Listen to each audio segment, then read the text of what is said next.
ঋতুপর্ণ পাখিরা বর্তমানে এই নামটার সঙ্গে আপনারা সকলেই পরিচিত। কারণ ঋতুপর্ণ হচ্ছে সেই ছেলে যে আইপিএল ম্যাচে বিরাট কোহলিকে জড়িয়ে ধরেছিল। এই মুহূর্তে আমরা রয়েছি পূর্ব বর্ধমান জেলার জামালপুর ব্লকের কালাপাহাড় গ্রামে।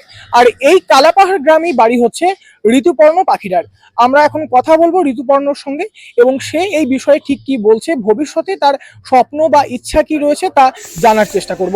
চলুন তাহলে এবার জেনে নেওয়া যাক যে ঠিক এই বিষয়ে ঋতুপর্ণ কি বলছে এবং ভবিষ্যতে তার স্বপ্নই বা কি রয়েছে।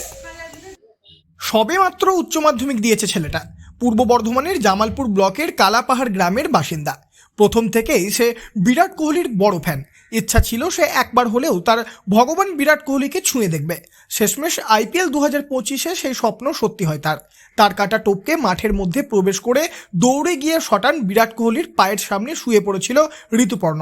বাড়ি থেকে একাই বেরিয়েছিল খেলা দেখতে যাবে বলে। সেখানেও তাকে অনেকেই বারণ করেছিল ওভাবে না যাওয়ার জন্য। তবে শেষমেশ তার ভগবানকে দেখে আর নিজেকে ঠিক রাখতে পারেনি বছর 18-র ঋতুপর্ণ। প্রথমে তো যখন তাকে সামনে থেকে দেখি আমি আর আটকাতে পারিনি, তাই প্রণাম করে নিচে পুরো শুয়ে পড়েছিলাম। লোমফোম সব দাঁড়িয়ে গেছিল, মানে সেই মুহূর্তটা আমি বলে বোঝাতে পারবো না, এতটা আনন্দিত হয়েছিলাম। ভগবানের সাথে দেখা পেয়েছি মনে হলো। তারপর স্যার আমাকে তুলে যখন জড়িয়ে ধরেন, আমিও স্যারকে জড়িয়ে ধরেছিলাম। ঋতুপর্ণ জানিয়েছে সে বড় হয়ে ক্রিকেটার হতে চায় এবং দেশের হয়ে খেলতে চায়। সুযোগ পেলে সে আবারও বিরাট কোহলির সঙ্গে দেখা করবে, তবে নিয়ম ভঙ্গ করে আর সেই কাজ করবে না বলে সাফ জানিয়ে দিয়েছে। ঋতুপর্ণ জানায় বিরাট কোহলি তার নাম জানতে চেয়েছিল এবং পরবর্তীতে মাঠের মধ্যেই তাকে বলে, ভাই তু ভাগ যাই আসে। এছাড়াও নিরাপত্তা রক্ষীদের উদ্দেশ্যে বিরাট কোহলি বলেছিল উস্কো মারনা মত।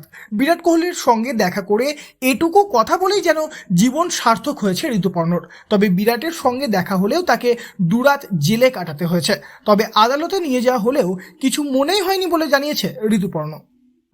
আমার তো কোনো কিছু মনেই হয়নি যে আমি দুরাত জেলে কাটিয়েছি, এটা আমার মনেই হয়নি। স্যারের ভগবানের পাশে হয়েছে এই কথাটা ভেবে ভেবে সারা রাত কেটে গেছে, কিছু মনেই হয়নি।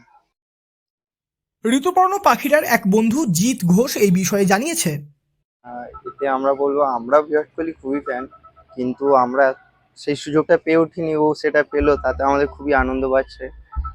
তা কিন্তু ও যে অত বড় কাজটা করে ফেলবে ওইভাবে আবেগের বশে ওইভাবে চলে যাবে বুঝতে পারিনি আমরা কেউ। কিন্তু একটা ভুল কাজ করেছে, তাও কিন্তু আমরা খুব আনন্দিত যাতে ও এইসব কাজটা করে যায়। মাথায় পট্টি বেঁধে এবং যে জামা পরে ঋতুপর্ণ বিরাট কোহলিকে জড়িয়ে ধরেছিল সেটা সে ফ্রেম বন্দি করে সারা জীবন রেখে দেবে বলে জানিয়েছে। ঋতুপর্ণর কথাই সেই জামা এবং পট্টির মধ্যে বিরাট কোহলির স্মৃতি, ঘাম, ভালোবাসা মিশে আছে। সেটা সে কখনোই নষ্ট হতে দেবে না। এখন সোশ্যাল মিডিয়ায় রীতিমতো ভাইরাল এই গ্রামের ছেলে ঋতুপর্ণ পাখিরা। প্রতিদিন দূর দূরান্ত থেকে তার সঙ্গে অনেকেই আসছে দেখা করার জন্য। তবে এত কিছুর পরেও ঋতুপর্ণর জন্য চিন্তায় রয়েছেন তার বাবা মা, দিদি সকলেই। কেস থেকে বেল পেলেও এখনো পুরোপুরিভাবে কেস মিটে যায়নি। সেই কারণে ঋতুপর্ণর বাবার শরীরও খুব একটা ভালো নেই। ছেলের জন্য একদিকে যেমন খুশি হয়েছেন সেরকম অন্যদিকে চিন্তাতেও রয়েছেন। তবে ঋতুপর্ণর এখন স্বপ্ন সে বড় ক্রিকেটার হবে এবং দেশের হয়ে খেলবে। পূর্ব বর্ধমান থেকে বনোয়ারিলাল চৌধুরী, লোকাল 18 বাংলা।